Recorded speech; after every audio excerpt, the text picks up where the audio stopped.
All right, we're live. Welcome, Frank. How are you? Good. How you doing, Rue? Good. I'm pumped to be here. This is we'll let folks kind of stream in here. And while that's going on, I will ask you the question of the day, which is what is your favorite place you've ever visited? Oh my.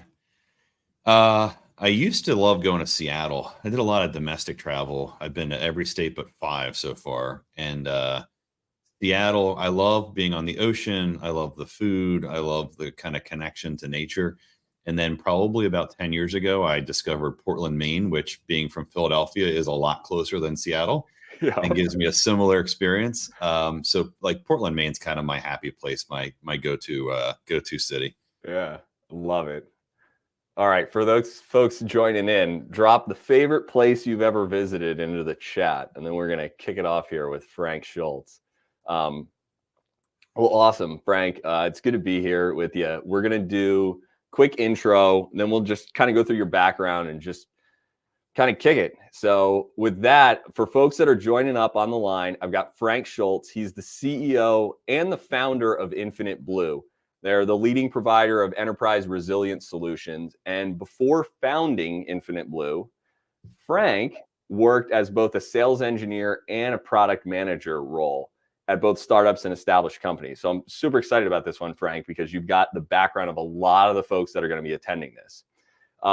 Despite doing that, you graduated with a dual major in communications and policy studies. So most of your career has been enabling resilience through technology. So my first question is, how the heck did you find yourself in this career with having that background of comm and policy studies? No, I love it. It's a great question, and thanks for having me today. Really appreciate it. Yeah. I had a chance. I literally did an event yesterday. For those that have been to Philadelphia, there's a really great science museum called the Franklin Institute, and I forgot this until I had a meeting there yesterday morning. A lot of my early drive to just be, I'm a tinkerer. I'm a tech guy. I have a 3D printer over my shoulder. I have, a bunch of just stuff that I play around with, and that curiosity came out of a grandfather who was very tech forward. But then I just jogged my memory yesterday. I was like, oh my God, I remember being at the Franklin Institute as a kid and taking class trips there and just seeing like the early video phones and seeing the early technology pieces and just really loving it and going like, I want to do that. Like, I want to build that. Like today, FaceTime's so prevalent, but back in the day, they had like a sample T1 line between two phones, that probably cost, who knows, thousands of dollars to set up there. And now, like, look at the way technology's advanced. I wanted to do television, so I had done a lot of television work. I went to school nearby in the area here in Norristown High School. We had a cable access channel that we used to do some programming for, and I got to do a lot there, which was really cool in television. Went to Syracuse, wanted to do television, realized as my day job, it might not be as fun. So, and if you wanted to do news, you were third shift and maybe kind of a town that someone had barely heard the name of, and you're trying to work your way up either the day shift or a better market for a couple of years. And I'm like, you know what? I don't know if I want to do that. So I picked up policy studies as a second major, and that professor was really pivotal. He actually had me do a lot of tech work to enable his work in his department, both doing his websites, PowerPoints. He hooked me up with the Boys and Girls Clubs of Syracuse. And I was actually their kind of IT manager for a couple of years while I was in college for them. I graduated at the end, right after everyone in policy studies were getting jobs in management consulting for Andersen. And if you're tracking the right time here, kind of 01, 02, Enron hit, Andersen was no more, and people weren't getting jobs. And I graduated in December of 02 and said, what am I going to do? And I took a help desk job for a mortgage software company, and I've been in technology ever since. Fast forward, if anyone's watched the movie The Big Short and is familiar, obviously, with the financial crisis of 07, 08, the company I worked at was the technology piece for all of the major banks that failed writing all the subprime loans that was actually doing the loan processing for them. I was a help desk guy and a QA person, automated QA person at the end there, and it's really interesting to look back and say like, oh, that's why they needed me, because it was really busy writing all those subprime loans in the early 2000s. So I've been in tech ever since. Like I love software. I'm a tinkerer, dangerous enough. But if you ask me like at the heart of who I am, it's a sales engineer and a product manager. Those are the two things that I've really, really enjoyed doing in my career. Yeah. Oh, I love that. Yeah, it's so funny how you'll get some of the like dabble in stuff in college and potentially get there. That's cool. So, all right. So you stayed kind of in the area, went up to Cuse. I got yeah, there's some folks that were on. I know KJ's from Cuse. He dropped a comment in last week that was really cool. Edgar, thanks for the comment here. He's talking about the museum. He's been to it that you'd mentioned, Frank. If folks have comments, drop them in. And if you have questions for Frank, drop them in. We've got a CEO and founder here that used to be in all of our shoes here as an SC. So, Frank, I'm going to dig into that. But if you do have questions, drop them in the chat. We'll ask Frank that stuff as we go through. Transitioning, how did you find your way into pre-sales then from that first job that you were having? Yeah, it's a great story. So went from a help desk role to a QA automation role to a project manager role at that first company I worked at in mortgage automation and lending automation. It's really funny. I found myself in a position. I had a girlfriend from college. We had just kind of broken up. I had a house. I hadn't traveled much. I basically went from here to Syracuse to back home. And I said, I really want to travel. And so I was looking for roles. I literally remember being on like Monster and Career Builder and taking that travel dial and going above 50% to say like, what's available above 50%. And my first company had sent me on some kind of chaotic, like, here's an instruction manual. This call center's been down for 2 days. Get on a plane now and show up at 1 a.m. and go fix it. So I kind of was like stress tested to kind of do a lot of those kind of activities. And I saw a job for a company around the corner in King of Prussia, Pennsylvania called Stroll Systems. And it was 80% travel. And it was as a trainer and sales engineer. And I said, well, this is interesting. I wonder if I can do this. And so I remember going in, doing a presentation and really learning kind of what they did in business continuity and disaster recovery. And I still laugh to this day. She hates when I say this. The woman that hired me into that role now works for me in this company, and we've switched, and she's my lead solutions consultant or sales engineer here. And does a phenomenal job. But I'm like, the whole reason the company exists is because you took a chance on me and in our space at this point 20 years ago.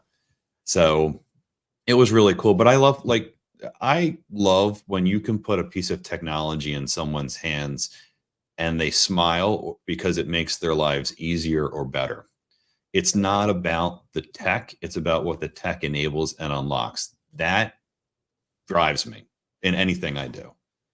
That's really cool. I've talked to some other pre-sales leaders that it's that exact thing that you just said that really drives them. They said, one woman, I think Lisa told me, it's when the light bulb moment goes off for the client, like, oh my gosh, this can help me, with my business. And that's the thing. It's just the interest in technology. Some of us have it, some of us don't. It's just what it enables, I think, is huge. Absolutely. That was really cool that you mentioned. So it was 80% travel, but it was also teaching and like kind of SC type role. The teaching thing is interesting because I'd love for you to talk about, you do some mentorship, right? With entrepreneurs and that kind of thing. Can you talk a little bit about that?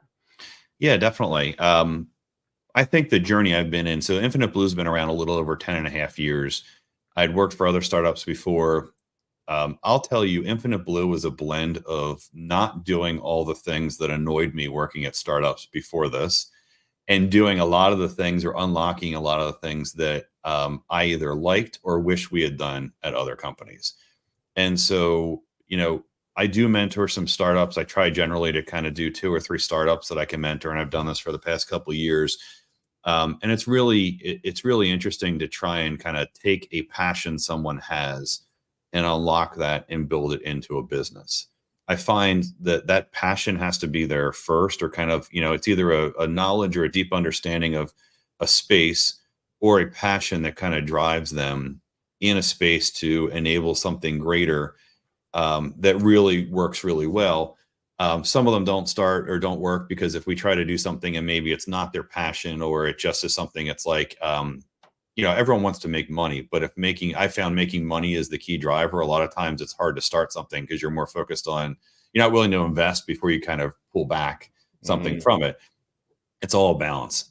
Yeah. But mentoring startups is great. I'm mentoring two right now, and it's just it's amazing. But my whole thing is, some things we have to go through, the bad things we have to go through sometimes to experience, to learn. It's almost like putting your hand in the fire to say, well, I'll never do that again. Even though my parents told me it was hot, I had to touch it once to know I'll never put my hand back in the fire again. And Mhm. then there's some things that people will tell you that you're like, yeah, I never want to experience that, and I'm never going to even try to see if it hurts or whatever it is.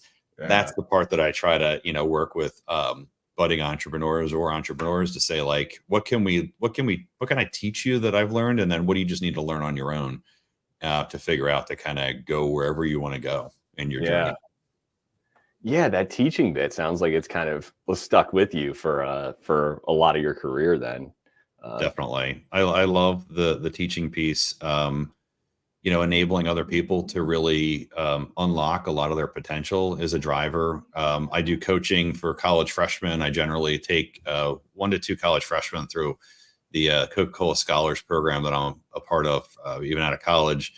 And every semester we take, they kind of divvy up um, some freshmen. And it's interesting to the mindset of a freshman college student, what they're focused on, but just trying to unlock some of their potential and try to kind of keep them within the guardrails. And a lot of what I do is coaching anymore, yeah. which really is just kind of, I feel like I want to kind of help other people learn from what I've done, and again, unlock their potential and capabilities.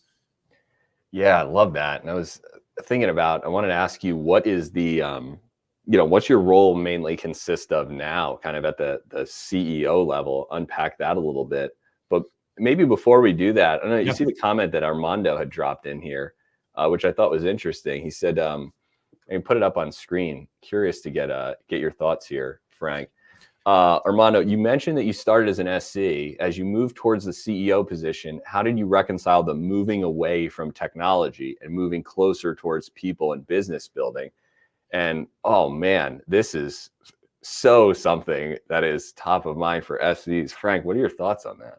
Yeah, it's been 10 years, so I've kind of in some ways done all phases of the CEO role. And my strategy, I'm not kind of an ego forward kind of guy. I'm like, we're part of a team. I work with the team, which works really great when you're below 25 people and everyone's a generalist as you're starting out. Early days, my former partner and I would kind of go back and forth, and some deals he would play the sales role and I would be the sales engineer, and then we would flip flop and go back and forth, and then we would bring a client on and implement them.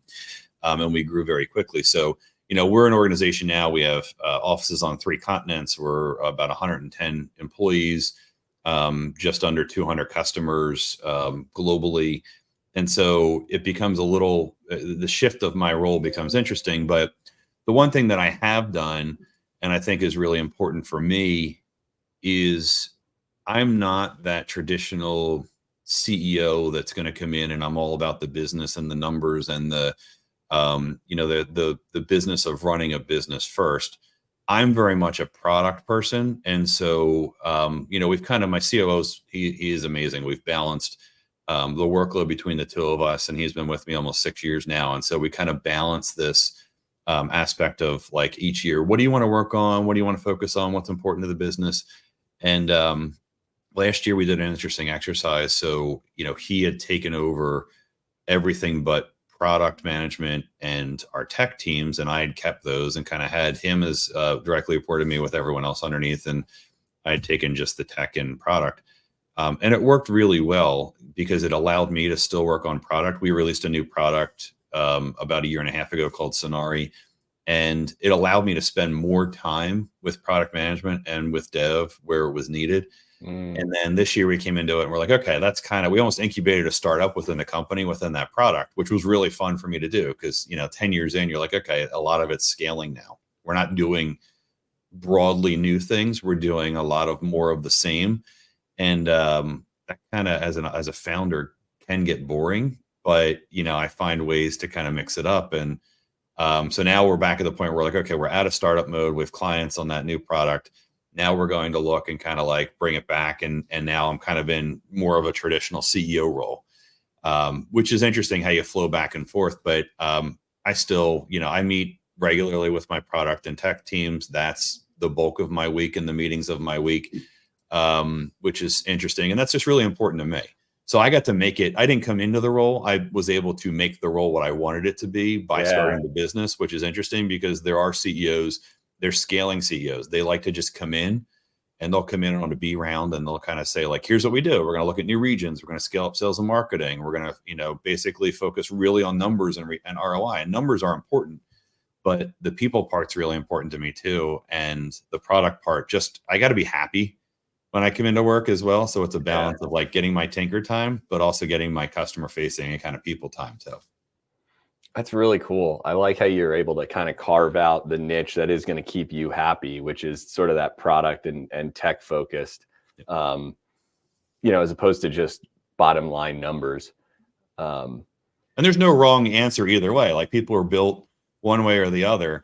I realized for me, if all I did was sat and managed the numbers all day, there's no joy for me. Yeah. Like at some point, like I need to see, to what we talked about earlier, the joy on someone's face when they use our products. And it's really interesting. If anyone's ever tried to name a company or name a product, it is a constructive, destructive, like soul wrenching process because you have to try and pick something unique that sounds good, that people can pronounce, that it just works. And it's crazy. But when you hear people talking about your product or your company name back in a very casual, like matter of fact way, it's amazing because you're sitting in a room sometimes naming things. We named the company Infinite Blue, and it's very common. Like I can say it now. When we first said it, and people are like, "What is an Infinite Blue?" Like, or what is a Sonari? Yeah. Sonari, our new product, is the word scenario without the first and last letter because it does dynamic scenario response. Love that. That's awesome. Oh man. Yeah, it's so funny how the name is people fascinated over it. I mean, I did it with Alpha Pre-Sales, but oh man, there's been all this buzz, and frankly, I'm finding it to be quite annoying at this point. There's a lot of buzz in the pre-sales / solutions world right now, where they're trying to figure out a name for this so-called job that we have of pre-sales, sales engineer, solution architecture, solutions, whatever. Frank, do you have an opinion on this? I laugh. I do too. I'm 42 and I laugh because I laugh. Even at this point, I feel old because I continuously, like, we call we have a position open now, which is, thank you. This is a great plug. I can plug our open solutions consultant position is what we call it. It's open right now that we're expanding the team. SEs apply. Yes. infiniteblue.com. Yeah. We would love to have somebody. We have the role posted. We call them solutions consultants because we've reformed our sales teams to be much more solutions focused. It's funny how everything runs in peaks and valleys and like in cycles, because I feel like 15 years ago, we're talking about solution selling and now we're back to solution selling. Which is great. We're very focused on outcomes for our customers. And so solution selling really meets that need. We're not the company that says, we want to sell you a product and it's like, oh, get a login and have a nice day. Like we're mapping the solutions, whether it's advisory, services piece, or our products, into what we can do for the customer on the other side. And the solutions consulting pieces fit well. So we call them solutions consultants today. I'm not even going to lie. Before we went on today, I walked into my head of HR's office and said, where are we at with the SC role? And she just laughed. She's like, oh, the SC, the solutions consultant? And I was like, yeah, the sales engineer. I think the title makes sense in a way that you can help people understand what it is you're going to do for them. And it gives you enough level of authority to be able to interact in a way that makes sense. Yeah. And so like our sales leaders, I'll call them, we've gone back and forth between account exec, and then now their titles are sales managers, because we think by giving them a title of manager, it gives them basically a higher elevation to be able to kind of interact. And we've given them more responsibility to be able to kind of negotiate terms and contracts. Yeah. So it really is interesting. That pre-sales role is so important. you want to be senior enough that people recognize your authority, but I've really found a lot of benefit, and I'm the guy in the trenches with them, so Yeah. that when they're working with the account exec, I can be more of their friend and their guide, and almost kind of be like a trusted advisor, even more than the salesperson, because everyone thinks salespeople just are there to sell them things. Yeah. But in an SE or an SC role, you're there to actually be a trusted person to guide them where they need to go. Mm-hmm. So yeah, the title is interesting. We're at solutions consultant just because it maps to our methodology at this point. But Yeah. if people are sales engineers next week or next year, the role's more important, I think, to me and what it does than the title.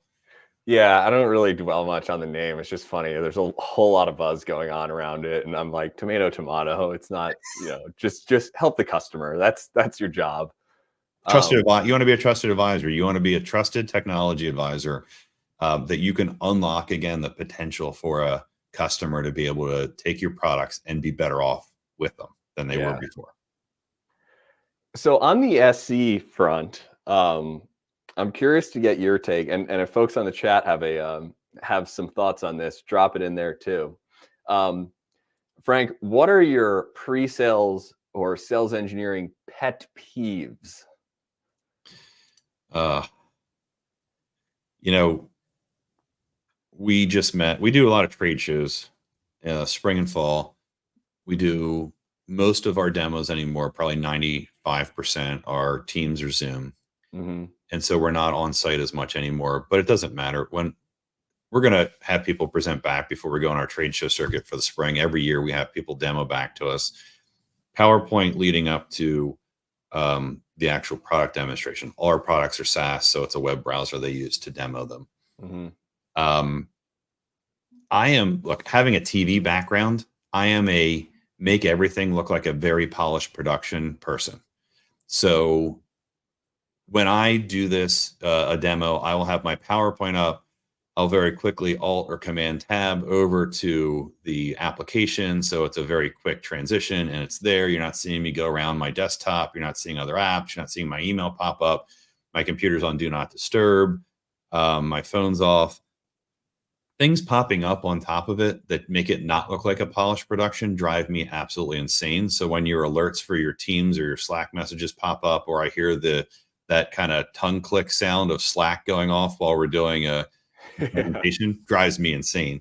The other thing that's just really simple, hide your toolbar on your browser, because I don't necessarily need to see your next vacation you're planning or your link to your HR portal or whatever it is. Just hide that. Like, I want the focus to be, I don't want you thinking about the outlines of what I'm showing you. I want you to only see and be focused on my voice and what my company does and what my product's doing as we go forward. And it's really hard. Sometimes there's a lot of room for distraction. We are not in a culture today that welcomes focus. And therefore, if I can give a distraction-free presentation to somebody, I think it really helps with having an active conversation and getting farther through the process. Yeah.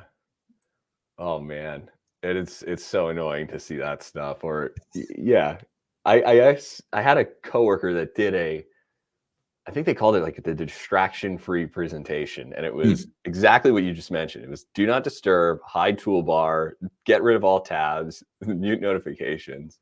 Have you had any bad experiences with that? Never. No. I have a great story. So I was a PC guy up until we started the company. And when I went full time, I'll never forget my daughter was born January of 2014. And while my wife was still in the hospital, my first Mac I ever bought came via FedEx. And I remember picking it up. I'm tired. We're back and forth to the hospital. We bring the baby home and getting on my first demo the following week. So excited I have, back then we used GoToMeeting. We're on the meeting. I'm sharing my whole desktop because I didn't know any better at the time. And we're doing the demo. And it was one where my partner was like, okay, I'm the sales lead. You're the sales engineer. I'm like, okay, doing the demo, clicking through. We're in the product. I'm doing the demo. And he basically sends me a text that says, this guy has no idea what he's talking about our prospect we're on with. I didn't turn anything off on my Mac. It just popped up in the middle of my screen share on my screen up in the top right. And if you've used Mac for the last 10 years, it wasn't really obvious. Like there was no little X that you could click on. You had to actually like hover over it and click and kind of throw it to the side to get rid of that notification. I took my mouse up and hovered over it because I was freaking out about it showing on the screen. And by hovering over it made it last longer because the UI thought that I wanted to pay attention to it instead of having it just fade away. So I actually drove attention to it and caused it to last longer. And then he sent like a second message, like, I can see your message. And that pops up over top of it, right? And so I literally went into GoTo meeting and I hit the stop share button. And, you know, it was one of those, oh, I'm really sorry. My internet's really funky right now. Like, I don't know what's going on. Just give me a second. And then, you know, he's like, you have to stop doing that. So then I just opened it up and just shared the browser because at that point we're past the PowerPoint. I don't need the whole desktop. But that was pretty embarrassing. So now, you know, luckily Mac persists profiles when you go from computer to computer, but that's always one of the first things I check. Again, why I put it on Do Not Disturb when I'm doing a screen share, because I don't want anything popping up that good, bad, or indifferent. Oh my God. That was embarrassing just a little bit. They did sign on as a customer. So Yeah. I appreciate that, but you know, oops. Oh man, we've all had it, right? The just super awkward situation there in front of the clients. Abort. Yeah. I just part of that, I think I would probably handle it differently today. Anything embarrassing that happens, like we're humans. And so I would run toward it today and acknowledge it and just kind of say, hey, I'm really sorry. I have no idea what this is. Like, let me get rid of it and we'll move forward. I think 10 years ago, we're just trying to get established, trying to get, you know, credibility for who we are and using our credibility in the space prior, but the company had no brand recognition. And so everything in my mind needed to be perfect.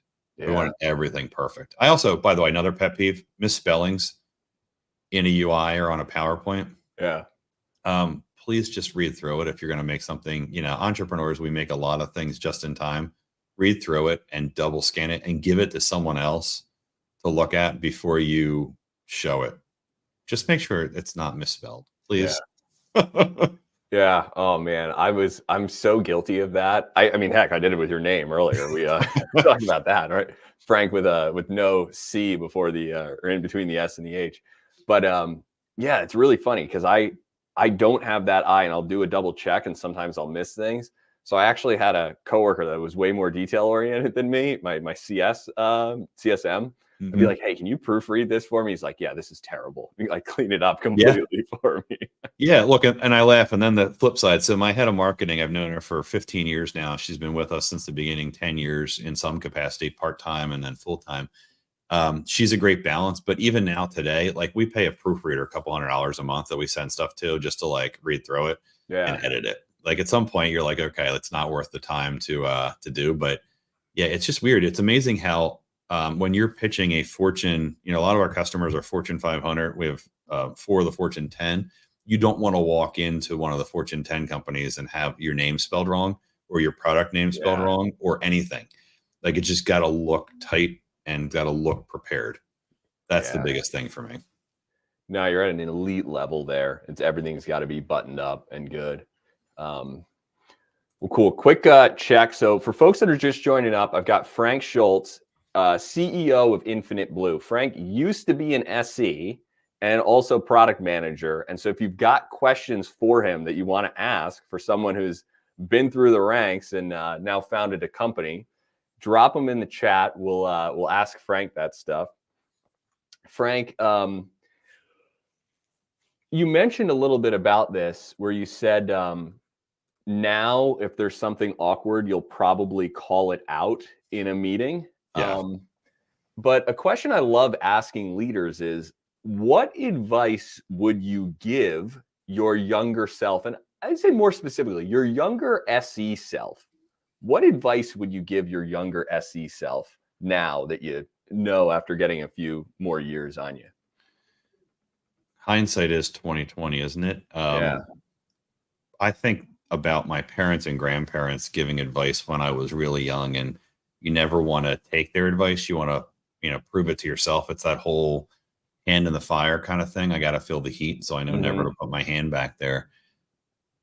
Listening to others, and I think taking advice is really important. And I had it beat out of me in, like, not physically, like literally, like, but by training at Stroll, where I had probably one of the best training programs to be an SE there, by Amy, that now works for Infinite Blue, and the team there, where you would go into an hour presentation and you would get 40 minutes in and you would maybe forget something or mess it up, and it would be like, stop, start over. Right. And so it's just that rigor that helps. But if you focus more in the beginning, you got to stumble to get better. But in the same regard, like, it's just this rigor that you go through.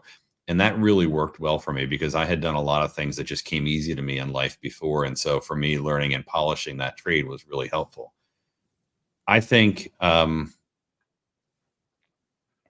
listening is something that's come to me farther in my life. I worked at the Sharper Image, for those that remember the brand and the store in King of Prussia, in high school and college. And I learned a really important lesson there that I even wish I knew earlier on. Someone was trying to sell someone, I forget, call it like $1,000 stereo that they probably didn't need. And I love tech. So I walked up thinking I could be helpful and tell them some features of what that product did and something of the stereo. And the person was like, thank you, that's great, and walked away. And, the sales rep got really angry at me, and he's like, look, don't speak unless you know the game. Don't speak unless you know kind of what angle we're trying to play and what we're trying to do. And the other important lesson I've learned is, when you have someone where you need them to be from a sales cycle perspective, stop, just stop and listen. And that's really hard for a lot of people. It's really difficult, I think, for a lot of people when there's dead air time. They want to fill it. And some of the most significant conversations that I've had with prospects or customers have been the 15 or 10 minutes walking into the room or before we leave. And if I'm not present, I don't listen there, I'm going to miss it. Yeah. And so I think listening is really important. But we do. I always think in every engagement, I think this is something I've learned over time. Again, I probably wish I knew when I was younger.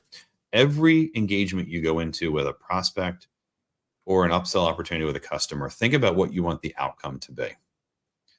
When you believe there's a high probability of achieving that outcome, that's the time to end the meeting. That's the time to say, or talk about next steps. It's really difficult for a lot of people to do that. So if you have an hour meeting blocked and you want to show someone the product and you go through it and you're getting really affirming communications and you're getting head nods and you're getting, well, we're going to do a presentation to, C-suite afterwards, stop and say, okay, when do you want to do the presentation for the C-suite? When do we do that? How can I help enable you? And I love this, be confident enough in the comfort in the silence, confident enough to be comfortable in the silence. Thank you, Armando. Silence and listening are super powerful tools that I wish I had unlocked earlier in my career. It will give you so much. People want to talk and people want to share things when they trust you. And sometimes you just have to listen. Yeah. Love that. There's been so many times when I've just felt like I needed to continue talking and, there's more demo to show. Customers sold, they're sold, Yeah, wait, I want to show you, but I didn't show you all the features. Like, right, this is an early career thing that I've fallen into the trap for, and I see others do this but I haven't shown you all the features, right? Because we're sales engineers, a lot of times are aligned to show you how the product works and to make it dance. I always say that, like, I can make it dance. I can make it do whatever dance we need to at the end. But if you understand the outcome of the meeting you're trying to have, so our sales cycle typically is we may do a one-on-one demo that leads to a group demo that may or may not lead to a trial. If I'm in a one-on-one demo because someone needs to validate it to bring the rest of their team in, once I feel like they've validated it, I'm going to stop and ask for how do we set up the group demo. And when we get in the group demo, it's either I need acceptance or I need their affirmation that we're going to go to a trial. Once I get that, I'm kind of going to stop and I'm going to use the rest of the time on the call to say, okay, like, how do we get to that next step? Sometimes it's hard for like a sales engineer because the account exec is like, we booked an hour, go speak for an hour. Yeah. I think building a good relationship, I've had AEs that I've worked amazingly with, and it's like they're my left hand and I'm the right hand, and we just go forward. And then there's some that no matter what would happen, it's like we're speaking different languages, and it doesn't matter. It's like, this is your job. You go in, you do you do this presentation for the bulk of the hour after I stop talking, and then we stop, and I'll follow up with the prospect. The relationship is such a huge dynamic here. Now I'm curious, what was your best relationship and what was your worst relationship? I'm more curious about the worst. Yeah, the best is easy, right? The best is doing a pre-sales call either with the AE or getting the notes from them after the pre-sales call to understand the important levers we're trying to pull and the outcomes we're trying to map to. Those that do it are very consistent, and it's really easy because it's going to be there. You can pull the notes up a little bit ahead of time and figure out like, well, what's the deal here? What am I trying to get to, and who's on the call? Give me a profile of who's showing up, whether it's a LinkedIn link for them. A lot of times, we use HubSpot. HubSpot can help with a lot of this because we'll have everyone kind of tagged into the call. But tell me why we're doing the demo. The destructive ones, I had a very contentious relationship with a sales manager. This has been probably 10 or 12 years ago, but it got to the point where it was like, well, we would be on demos and we would do this traditional, they would do the PowerPoint and then it would turn over to me and I would do the software piece. And a lot of the demos started to get to, well, I'm going to be in my car, so can you do the PowerPoint and I'll just talk through it? And they're literally on like their car phone, like their speakerphone in their car, Bluetooth, doing the demo, not really seeing the slides while they're driving. And then it became this like, well, can you just schedule this demo for me? And I'm like, well, am I the lead relationship person on the account? Because like I don't think it's my job to schedule the demo. It should come from you, because if they have questions or follow on, your name's the meeting organizer. They're going to come back to you, because so often people will just respond to the meeting invite and ask questions.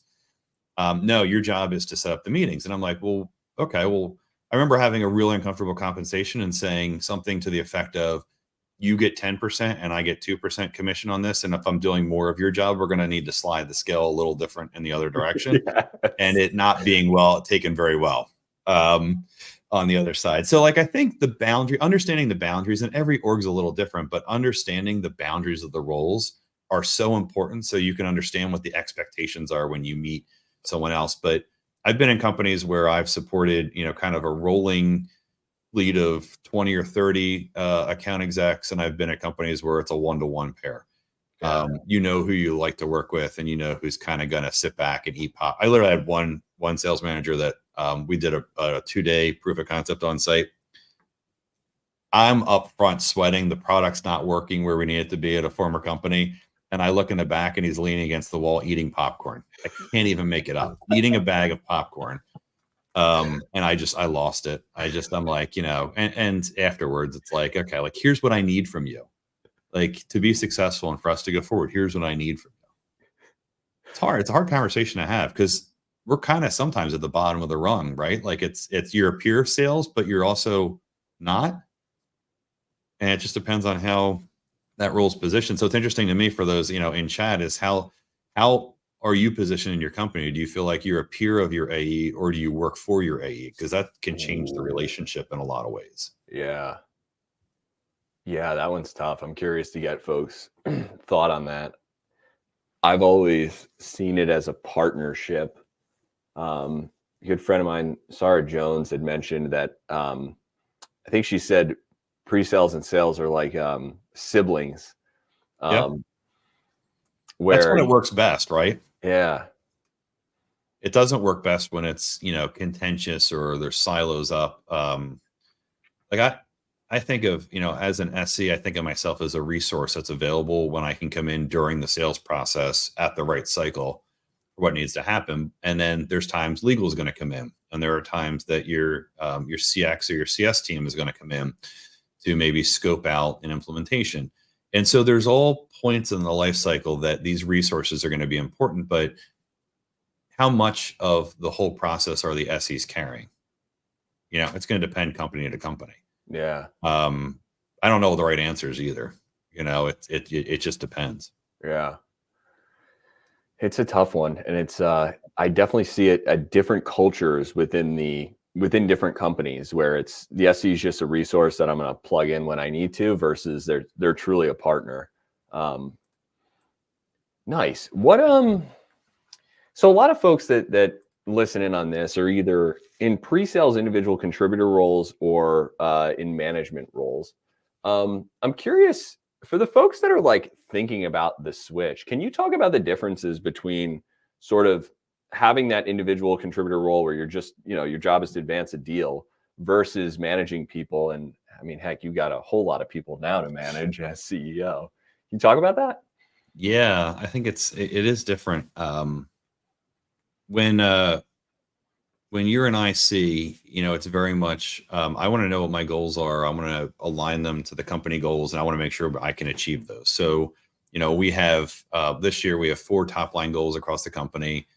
Much like you would imagine, there's a revenue goal, there's an expense goal, there's an employee goal, and there's kind of a growth goal separate from revenue. And how does what I do align to that? So how am I helping the company move the needle? So as an IC, I'm always thinking, about that and how to enable our employees to map that. When you become a manager, it's really interesting, and not everyone is built to be a manager, and that's okay. Hmm. That actually is okay. Part of that, we figured out the life cycle. There are people in the last 10 years that are extremely valuable to the organization and have been amazing for what we do. They just are always, what do I need to do first before I do something for my team? I find the manager, and I will separate management from leadership too, because I think they're 2 different concepts. I don't think they're the same thing, and I'll come back to that in a second. A manager and the manager mindset is, how do I unblock the path for all of those that report to me or that are accountable to me so that they can achieve what they've told me they can achieve? And it's a different construct. It's really thinking about, like, my team knows the first thing I tell all of my direct reports, and they'll all tell you that I tell them this: no surprises. Like, I hate being surprised. So if you think something's going to blow up in some way, tell me as early as possible. And then what they'll do is they'll say, no action needed, but I want you to know this. Is literally, like, I had a meeting earlier this morning. And that's very common phrasing that I use with people, because it's no action needed, but I want you to know this. And I'm like, okay. And my usual answer is, well, do you want me to check in with you on this like next week? Because I try to do one-on-ones every week or every other week. And it'll be like no or yes. And so I have literally like a task list for every person that directly reports to me, and I'll put items to track in that. And it's literally just an Apple reminders list for everybody. I'll put it in there, and then I know next week when we come back, okay, here's the things we want to talk through. Hmm. That's the manager role. Now, when you look at leadership versus management, we have amazing leaders in our company, and not all of them are managers. I also have managers that maybe are not the leaders, but they're really good at making sure that their team does what they need to do. Hmm. And so there is a different aspect. It's really easy as you're starting a company to confuse leaders with managers. It's really easy. Like, this person's really good at this role. It's kind of like the sales role. I always say, just because you're a great salesperson doesn't mean you want to be or you're going to be a good manager. It's a different mindset. Hmm. And there's a lot of, I think, history and documentation on people that are good at sales being put in a management role and just floundering and failing. It's just not how they're wired. So, they can be a leader, but maybe they're not a manager. Hmm. Yeah, that's oh man. Chris Mabry was on last week, maybe the week before, and he had said that leadership's really unique in that you have to kind of move forward and make decisions without a lot of information necessarily, and just be comfortable with that. But I like that distinction on management. It's just, kind of unblocking folks. That And was making sure interesting they go in though. the right and making sure they go in the right direction, right? Yeah. Because I think the other aspect of management is, imagine everyone in your team is on one side of a lake and you need to get to the other side. And so you tell everybody, we're going to go to the other side of the lake. That's all you tell them, right? 2 people are going to walk around. 2 people are going to swim freestyle. 3 are going to go build a raft.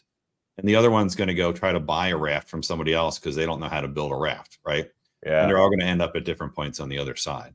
And so it's unlocking their ability to go, but also making sure that they understand what the goal is that we're working toward. And so what point on the other side do we have to be at? Because if you do that exercise and someone says, well, how long do I have and where do you want me at the end? That's good management. That's a team that works well together. That's so good. Now I'm curious. What would folks do? Would you walk around? Would you swim? Would you build the raft? Or would you buy the raft? I would definitely build the raft because I'm an engineer, but yeah, me too. I probably would look for things to kind of use and float along to the other side. We've talked, my leadership team, we've talked about that analogy. And the other analogy I love to use, if you want to use it with your teams, is you're going on a hiking trip and everyone's got to carry something. And so you got to all go together, because if somebody forgets the water or somebody can't carry the tent, you're going to get to your campsite and the whole team is now let down because there's no water or there's no shelter. So yeah, I like the hiking one. That's good. It is a joint thing. Everybody's kind of got to go together. You said something interesting around it. How did you say it? I'm not, no action needed, but I want you to know about this. Is that how you said it? Yes. I love that. I'm going to start using that, because there are things where I just need to let someone know, but I don't need them to take action on it. Well, that's probably learned from some team members on my team, because they've told me things and I've taken action and I didn't really need to. It's like, well, this is a problem. I'm like, yeah, this is really a problem. What are we doing about it? Okay, I'll call them up. I'll send them a Teams message. We're going to tell them they need it. And they're like, no. Don't make a mess. I'm just telling you it's okay. I'm like, okay, I trust you. You'll let me know. Because my leadership style is definitely not one of micromanagement. It is we come together, we define what we need to do, we meet regularly, and you're going to tell me when you get blocked, or I'm going to see it in like a lack of progress of where we need to go. But I'm not micromanaging to the point, like, I have to trust and respect my team enough to come back to me when they need help or when they get stuck. And what really kind of rubs me the wrong way as a CEO and as a manager is we get together, we commit date and goal. Those are the two kind of variables we have. And the date goes by and the goal's not met, and we haven't renegotiated a time or a reason why or whatever it is. Then accountability has to kick in. So I have to say, okay, Rio, you told me by Friday you would have this done. It's Monday the next week now. Like, what's going on? And it's like, hey, I just really need to know. Again, the no surprises kind of subtext. Tell me Friday morning then, or tell me Thursday that you don't think you're going to get to it, and I'm totally cool if you need the weekend or you need next week to go through it. But it's that kind of like come together, commit, execute, and you have to do some refinements. But that way, you're kind of continuously getting to where you need to get to. Yeah, I like that no surprises. I learned that from a really good friend of mine, where it's just let people know and be aware of it, especially if the date doesn't move. That's no good. Yeah. What else you got going on? I think you said you got a couple of trade shows coming up. Yeah, we do. So we typically have kind of a spring and a fall trade show season, which is really interesting. We do some small industry shows that are it could be 300 to 800 people. And then last year we started picking up some bigger shows that are one's 12,000 people. One is, a couple thousand, 4,000, I believe. Really interesting for how we take the team and we show up to that. And how do we, again, I always think about, okay, we're here. Someone walks up to our booth. What's the goal when they leave? And what are we trying to do? And get their contact information, show them a product demo. And I laugh because the goal is to leave them wanting more. We're not going to sign a deal. We do enterprise deals. So, I'm not going to take a credit card or have someone go sign up on our website. We have to go through a contracting process, but I want them wanting more. And so we're getting lined up for those. And so I love them. We typically have an expo center. We do trade show booths, and we do some speaking engagements. Sometimes I keynote, sometimes I'm on a panel. sometimes my team members are doing workshops, and it's just really fun. It brings a lot of camaraderie together in the company, which I love. And last year we were setting up a show. This is something I believe, like, look, as a sales engineer, I set the booth up with my team. As a CEO, I set the booth up with my team. I'm not the kind of guy that goes and pays somebody to do it. Like, I'm on the floor in a t-shirt and jeans or whatever, or shorts, and we're putting the bars together and mounting the TVs and doing whatever. 2 shows last year, I had people walk up to my team and myself and say, "You guys really like working together. This is really cool." Just setting a booth up. Yeah. Yeah, we have a cool culture, and that's been really important to me to build and to go forward there. Yeah, that's awesome. It definitely feels like everybody's truly a team for sure. Is that the disaster recovery journal and continuity insights? Yes. One? Yeah. Okay. So we have there's a Disaster Recovery Institute, DRI, that's coming up in a couple weeks in New Orleans. There is a Disaster Recovery Journal in March, conference in Orlando. And then we have Continuity Insights that's in Charlotte in April. And then we do our user group every year, which this year is the first weekend in June. That I love. Like, it's just, again, having a media background, it is, what is my head of marketing, Courtney, again, worked with her for the whole 10 years here. And she'll say it's like a 3-day wedding when you're trying to plan like a user group. Yeah. Which is really cool. And people love like the experience of our community building, but different from showing up to someone else's show where you're maybe just speaking and exhibiting. Like, you're responsible for everything in that user group. No, there's so much that goes into that. It's always like the sales kickoffs are always insane. And then the community or like user, the company world events, if you will, are nuts. Definitely. That's cool. All right. And then you've got, I think you've got a webinar coming up too. Yeah. I do. So we partner with a company called Alert Media. And part of what we do every year is we do a kind of prediction, kind of a summary of what happened last year and a prediction of what's going to happen and what companies need to look out for from a risk perspective in the coming year. And that's our Global Enterprise Resilience Report. Our partner, Alert Media, does a lot of threat intelligence. So they'll source news events and weather events and threats. They summarized everything that they saw in 23. And so I'm actually meeting with someone and co-presenting in a week and a half on that, which is really cool. So if you want to know what you need to worry about for next year, join us, and it's really fun. She is great. Her name's Sarah Prattley. She used to run the CNN, part of CNN's news division, but make a long story short, we literally were both at Syracuse at the same time and never knew each other. I met at a trade show a couple of years ago.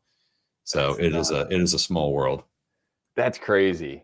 Yeah, because the BCDR type industries, a lot of people don't know about them, and that's a good thing, right?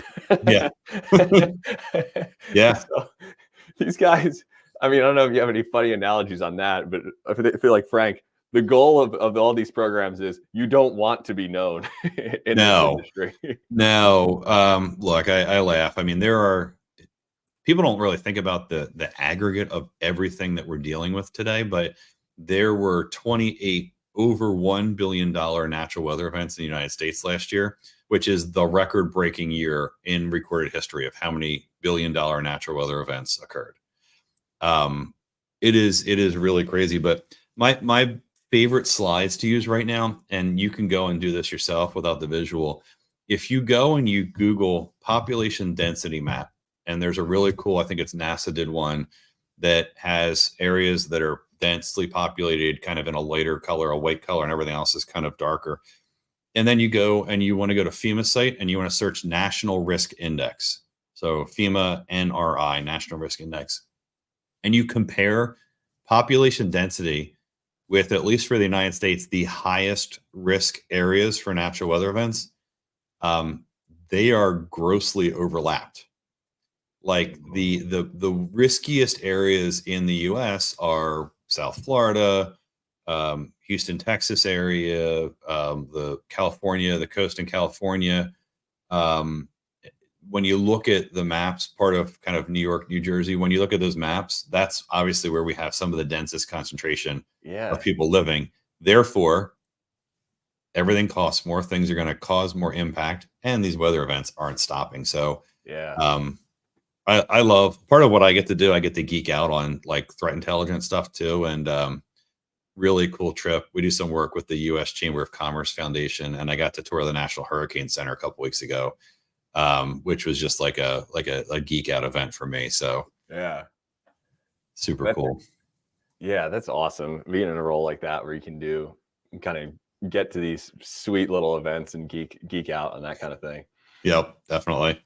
Yeah, I was an SE. I got a tour of a plant that did built like GMOs and stuff, but I felt like I was back in a science lab where they're like taking me around all over the place. It was like a clean center, pharmaceutical type room. I'm like, this is so cool. I tell people, they're like, yeah, that's pretty dorky. There was I was doing training at one site, and this is years ago, and I remember they had a locker. You couldn't take a phone with a camera in, and you couldn't even take anything edible because, again, to your point, it was a production site. So if you had chewed or mints or whatever, you had to leave it in a locker. You couldn't bring it in.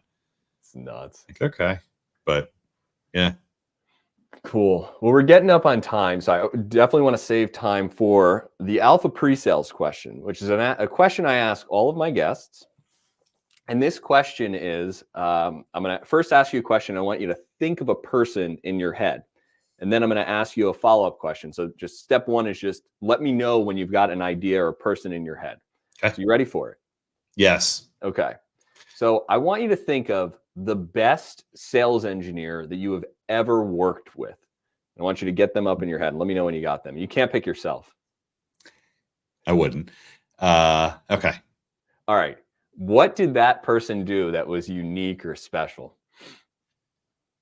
So it ironically is going to be Amy, who works for me, and who led the team of sales engineers at Shultz Systems, and that first role I got hired into. It's amazing, right? Like, I think she presents technology in a way that you're not processing using technology. You're talking more about the benefits and the outcomes of what it can do for you. And I think we can all go and feature dump. We can all go and want to show every button and every click and all the cool stuff. But she really tailors what she does to what the customer is doing and what they're asking for. And it's not scripted.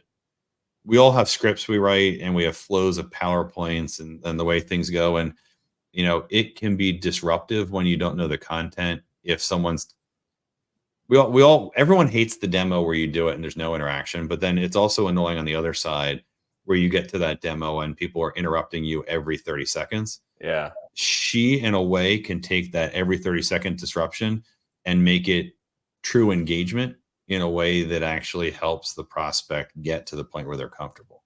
Yeah. I think that's the most important thing. But look, it comes back that key thing that I said I wish I knew earlier, which was listening and using kind of dead air time. Yeah. Super important. Yeah. I think we could all just, if you pause and just take a little bit of a pause. I'm a big fan of, I show you something and I stop and say, does that resonate? And do you have any questions? Yeah. But Amy does that really well. Most of what I've learned for presenting is from Amy. That's awesome. And if she watches this or she's on live now, she'll probably yell at me for saying that. She's very modest as well. Is she, did you say she's leading the team or managing the team? She is. Yeah. She's our lead sales engineer. So all right. So for folks that are listening, you've got an open job rec and you've got the best sales engineering leader that Frank has ever met in the same box. So get after it. Get those applications in. Please. Good stuff. Well, yeah, I want to wrap here, Frank. Any if folks want to get more Frank, what's the best way to do that? Is it these trade shows, LinkedIn? You tell us. Yeah, I'm a huge fan. I kind of dropped all social except for LinkedIn anymore, just because of some of the noise and being able to talk to the people that I think I can help. So LinkedIn, I'm very active on LinkedIn. I do unfortunately get a lot of sales pitches. This is the other side of LinkedIn. So you can't directly connect with me, but if you follow me, I'll connect back with you. Just drop me a quick line in there, and that or infiniteblue.com. And I'm easily accessible on there as well. frank.schultz@infiniteblue.com. I'm happy to set up time with anybody. If you're looking at building a company, becoming an entrepreneur, happy to have a conversation with you if there are pre-sales questions you have, or if you have something you're like, this works really well for me. Like, what do you think? Like, I love that too. Like, I'd be happy to engage in that. But yeah, definitely would love to engage with anyone that I could be helpful to, or that they think could help me. Yeah, you had said something when we had chatted briefly about, for folks that are starting a company, some things to think about. And actually, yeah, if you don't mind repeating that, it was something along the lines of when it's thinking about taking funding and that kind of thing.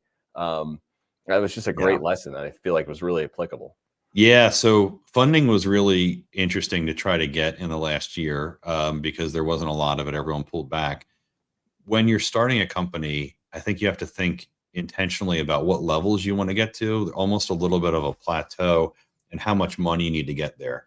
Because when you start a business, and no matter what you're doing, you're taking your own money or someone else's money, you're always thinking of how much runway do I have before I'm out of money, and what do I need to do to kind of get more money here so I can go farther.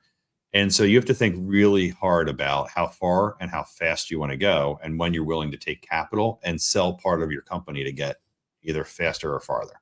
It's really important to think about that. Yeah, know where you're at and don't take money for the sake of it, but really know how fast and far you want to be moving. Definitely. It's great. All right. You heard it here, folks. If you need Frank, infiniteblue.com, hit them up on LinkedIn. They are open position at Infinite Blue for sales engineer here, or solution consultant. Yep. Yeah. Frank, thank you so much for the time. This has been great. I have a whole lot more I want to ask you about founder and entrepreneurship and that kind of thing, but we'll keep it to the SEs here. So I appreciate your time. Thank you, Will. It's been great talking, and happy to follow on the conversation with anybody that has some follow-up questions. But thank you. Really appreciate it. Absolutely. All right. Take care. Thanks. You too.